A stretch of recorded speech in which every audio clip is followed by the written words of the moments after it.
दोस्तों, एक बार की बात है।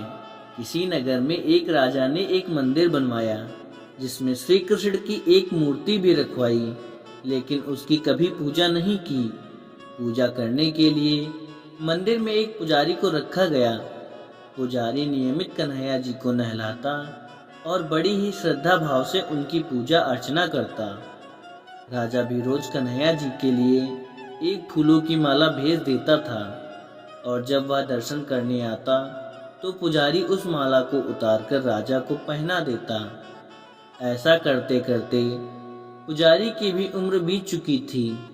एक दिन किसी वजह से राजा नहीं आ सका तो उसने एक सेवक के हाथ मंदिर में माला पहुंचा दी और कहलवाया कि आज वह मंदिर नहीं आएगा, इसलिए पुजारी उसका इंतजार न करे। इतना कहकर सेवक चला गया। पुजारी ने हमेशा की तरह कन्हैया जी को माला पहना दी, लेकिन जब शाम हुई तो पुजारी यह सोचने लगा माला उतारकर किसे पहनाए जाए। उसने सोचा क्यों ना ये माला आज मैं ही पहन लूं, वैसे भी मेरी उम्र हो चली, जीवन का क्या पता कब खत्म हो जाए। इतना सोचकर पुजारी ने माला उतारकर अपने गले में डाल ली, लेकिन इतने में ही सेवक आ गया और उसने बताया कि राजा की सवारी मंदिर में पहुंचने वाली है। राजा की सवारी आने के बाद जब पुजारी ने सुनी तो वह डर गया। उसने सोचा कि अगर राजा ने उसे देख लिया तो वह तो मरवा ही डालेगा। आनन फानन में पुजारी ने माला उतारकर वापस कन्हैया जी को पहना दी। जैसे ही राजा अंदर आया तो हमेशा की ही तरह पुजारी ने माला कन्हैया जी के गले से उतारकर राजा को पहना दी, लेकिन माला पर सफ़ेद बाल देखकर राजा समझ गया कि पुजारी ने यह माला स्वयं ही पहनी थी।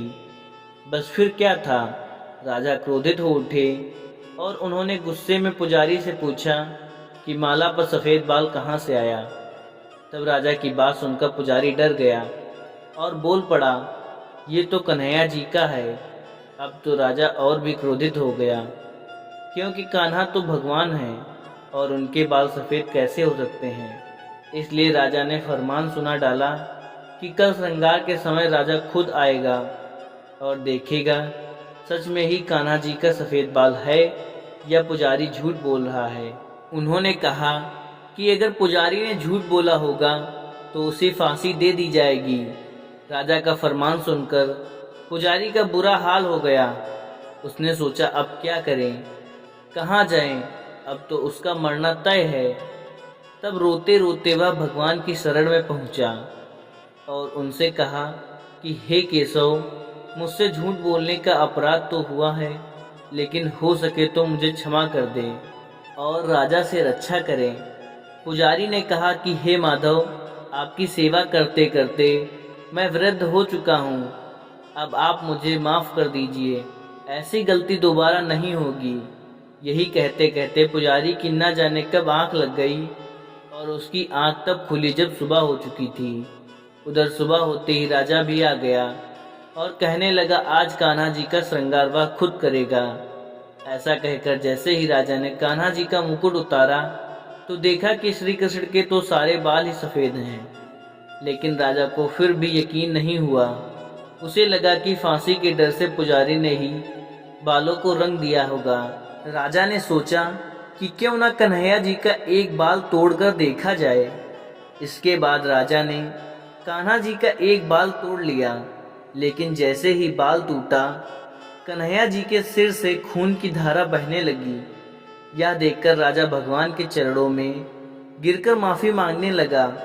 तभी श्री कृष्ण की मूर्ति से आवाज़ आई, हे राजन, तुमने मुझे केवल मूर्ति मात्र ही समझा, इसलिए आज से मैं तुम्हारे लिए केवल मूर्ति मात्र ही रहूँगा। लेकिन पुजारी ने सच्चे मन और पूरी श्रद्धा से मेरी भक्ति की है, इसलिए उसकी अनन्य भक्ति को देखकर मुझे अपने बाल सफ़ेद करने पड़े।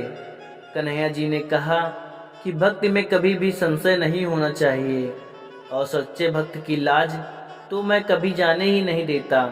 दोस्तों, अगर वीडियो अच्छी लगी हो तो एक लाइक शेयर ज़रूर करें। धन्यवाद।